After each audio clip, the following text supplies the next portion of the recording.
Hi guys, and welcome back to my channel. I'm Eliza Book, and this is my channel about healthy happiness, and I hope that you enjoy my videos. If you do, please chuck us a subscribe, thumbs up, and please hit the notification bell so you know when I have new videos out, because YouTube's changed their algorithm a little bit lately. And so if you hit the notification bell, it really helps support my channel. So thank you, and let's get on with the video. Today's video is about budgeting choices that I make in my life to save me money.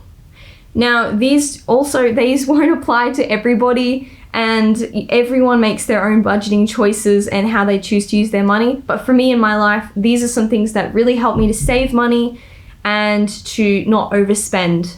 And so that way later in life, I can afford a house and I can do things with my children and we can have a lot more adventures, and it's something that we are doing for our future and for our own happiness as well. So let's get into it. Number one is not buying the big brands of items just because they're the big brand. For example, in my cupboard, I've got two different types of pineapple. One is more of a home brand that's a lot cheaper, and one is the main brand that sort of most people buy. And there's a huge price difference that's probably huge price difference as in for what you get. There's about a $3 price difference, and they're the same product. They really are the same product, and they may even come from the same place. So, you know, it's worth just checking on the back, the ingredients of the item and where it comes from, because the cheaper item may just come from the same factory.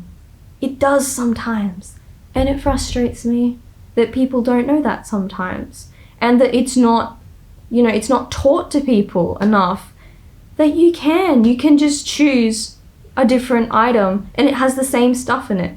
But that's fine, you know, some people make those choices on purpose. Some people, it doesn't matter to them because they have that luxury, but you make your own choices. This is just what I do. Number two is growing my own herbs. This honestly has saved me a lot of money. If you've seen my gardening video, which I can link up the top over here, you will see that I have planted my own parsley, and I've also got basil, I've got lemongrass, I'm cooking. I'm planting so many different things. I've got a bunch of pumpkins growing at the moment, and it really does, and I've got mint as well, and thyme, and aloe vera. I'm getting up a repertoire of things. A little collection, and I think it really saves money because herbs here in Townsville are very expensive, and you know, they're about $3 to $4 a hit per little pack of herbs, and it's very expensive. So if you can plant your own and grow your own, it's probably worth it. Well, in my area where I live, it is absolutely worth it. Number three is not buying takeout coffee or drinks.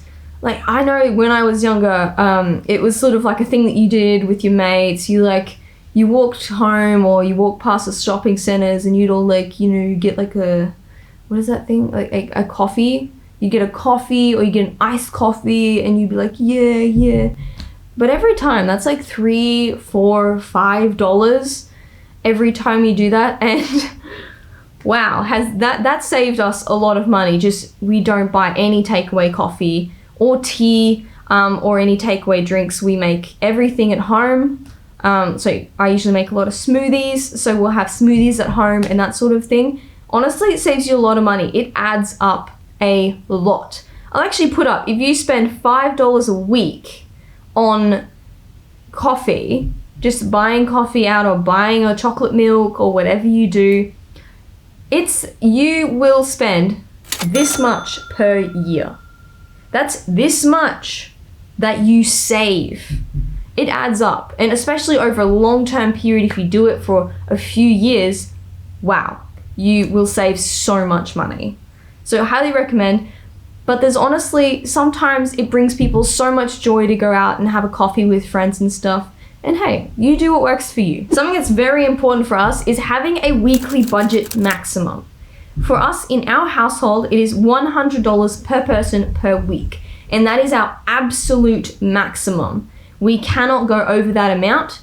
If we go over that amount, we got to go and put things back. That's just our rule that we have, because we have like communal shopping. So everyone can eat all the produce that we buy, and we just split it 4 ways, and that's just how we do it in our share house.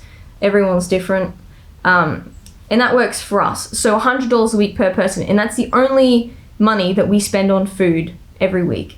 But usually it ends up equating to about $70 each, so not actually $100 each.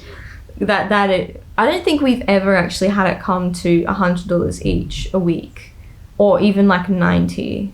It has gone to 80, but usually it's around 70. So I highly recommend doing that. It's really good because you can actually feel, I don't know, for me it makes me feel less pressured, like, oh, can I buy this and stuff? Because I know, because we go shopping every single week, I know sort of the things that we can buy and what things boost up the price. Like, do we have to replace our olive oil, which always ups the price, because olive oil, usually when we get a drum, it's usually about $30 or so. And yeah, so when you restock on larger items, they're the things that really drive the price up. And so just being really mindful of those and planning ahead to when you can get them so that you don't actually go over that maximum budget. Number 5 is we don't go shopping more than once a week. And that's because, I don't know about you guys, but honestly, if I go shopping more than once a week, I spend too much money. I will buy things that I don't actually need. I'm like, oh, it'd be lovely to have a pineapple this week. It's like, no, we didn't plan to have a pineapple this week. You've already got apples and mandarins and kiwi fruit. You have so much. You don't need a pineapple. A pineapple's just a random example. But you'll end up buying things that you wouldn't otherwise buy if you just did it all in one shop. And I know 100% that always saves money. And sometimes it just puzzles you, like, how did that save money? I swear I would have bought that. I don't know, but it does. It saves so much money not going shopping more than once a week. And I can say that from the perspective that we have 3 teenage boys in our household, and then me. And 3 teenage boys, holy bejeebers, do they eat a lot of food. So, like I said, one shop is good, and if we went for multiple, we'd end up getting more food, and they'd probably just eat more when they don't need that much. Anyway, number 6 is if there are foods that you really, really enjoy, try and make them yourself. For example, like muesli. Our household goes through a lot of muesli. If you've seen my cooking video on my vegan breakfasts, you'll see that I make my own muesli. And, you know, muesli can actually be something that's quite expensive, and especially when it's pre-made, when you buy it pre-made, it really does up the price of how much you pay. And so by making my own, we save a lot of money. And I can also, you know, we can also customize it. Like, I can put in cocoa nibs and other things that are really delicious in muesli that would otherwise not be in the muesli. So there's a lot of options there. And yeah, so if you really, really like something, try making it yourself. And usually it'll turn out to be cheaper than if you buy it.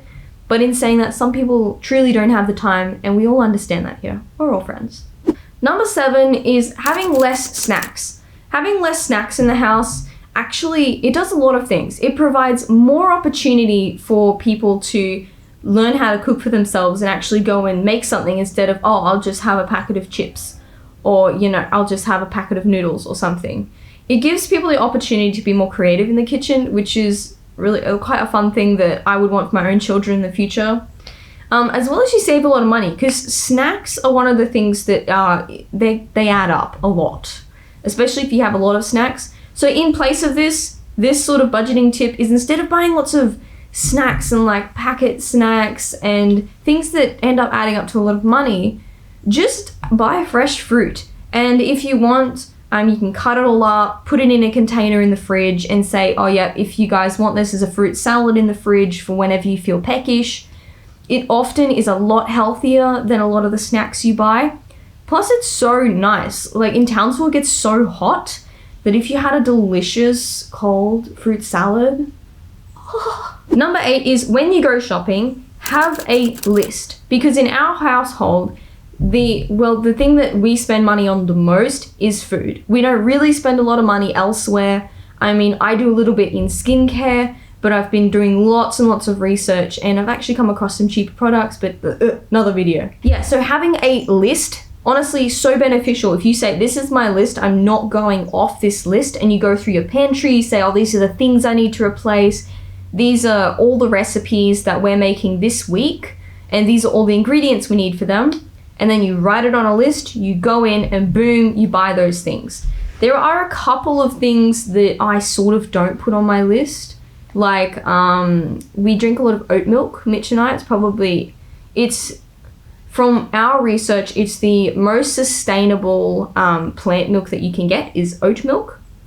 And I don't know if it's necessarily the healthiest, but I really, really like it. It's delicious. And oat milk isn't, here at Woolworths in Townsville, it's not the cheapest plant-based milk that you can buy. So I usually put it on the list as if it's on special, I'll buy 10 or so. And when it's not on special, I might like get 1 or 2, depending on how much we have in our pantry. So yeah, there's certain things that I'll write on the list as I only buy this when it's on special so that it tops up, and then I don't have to worry about it and it saves me money in the long run. But in general, having a list and just saying these are all the things we need, you don't just sort of pot around like, oh, I could use that. Oh, yeah, that'd be good. Oh, yeah, that'd be good. Yeah, it stops a lot of that confusion. It also saves a lot of time. Not only does it save money, but it saves time, and it really does help with impulse buying. Number 9, now, guiltily, I am terrible and I love to buy things online. And this is a bad habit because like you're not physically going in the place and like looking at it and saying, oh, could I not?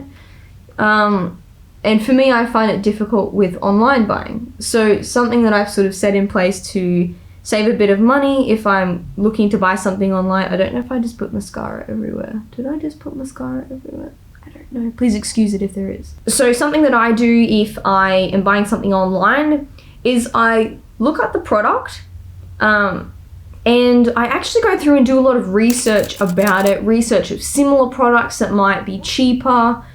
Do I really need it? Are there any substitutes instead of this product that I could be getting? Is this product really sustainable, really healthy? Does it match with my lifestyle? And I guess I try and put a lot of boxes to tick, so then I am less tempted to buy it because, oh, it only ticks 2 of the boxes and you've got 3 more. And that really helps me to not buy so much online. I don't know how many people are really keen online buyers, but I'm one of them. I think it's just so much easier than going to all the different shops being like, I'm looking for this thing, when you could just buy it online. But in saying that, it's probably not the most sustainable thing to buy things online too often because, you know, there's transport costs and things like that, especially if you're buying things from overseas. And yeah, so the extra pollution and travel that is not very sustainable. So I try and remind myself of that as well. So yeah, that's something that I am still working on. We all have things we need to work on. Number 10, lucky last, is when we go somewhere, we pack our own lunches. I really like packing lunches because when I was younger, I never got my lunch packed, and so I guess I just learned how to do it myself. And I really like packing lunches. It's fun to be creative, and I don't do it for myself as much as I like to do it for Mitch. It's just something that I really like to do for him and that he really, really appreciates.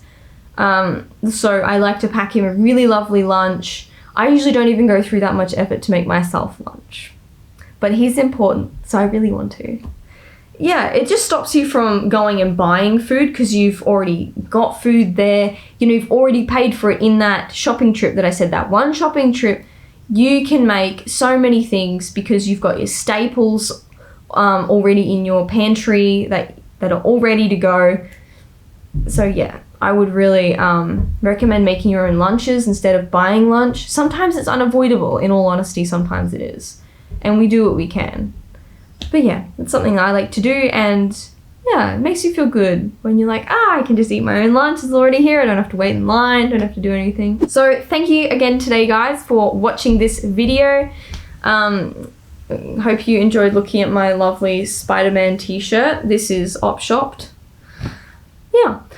So please, if you liked this video, give it a thumbs up, and thank you so much for supporting me in this channel. It's actually getting really fun, and I'm learning a lot about myself and about the the things and the direction that I want to go in with my life and how I live it. And it's really nice to be able to document that and record it and share it with you guys. So thanks again. Have a wonderful day, guys, and smile!